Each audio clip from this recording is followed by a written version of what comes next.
এই রমজান মাসে অনেকেই কোরআন শরীফ খতম করতেছে।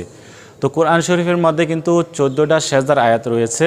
এই 14টা সেজদার আয়াত যদি কেউ পাঠ করে তাহলে তাকে সেজদা দিতে হয়, এবং যে পাঠ করবে তারও সেজদা দিতে হবে, এবং যে শুনবে শ্রবণ করবে তাকেও সেজদা দিতে হবে।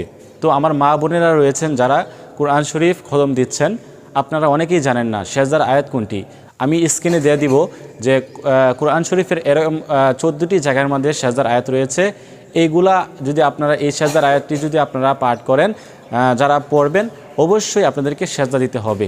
তো আপনাদেরকে আমি শিখিয়ে দিব যে সেজদা আপনারা কিভাবে দিবেন। আপনারা কোরআন শরীফ খতম করেও সেজদা 14টি সেজদা দিতে পারবেন, এবং চাইলে প্রতিদিনের সেজদা প্রতিদিন দিতে পারবেন। আচ্ছা দেখেন আপনারা কীভাবে আমি সেজদা দিই। আল্লাহু আকবার,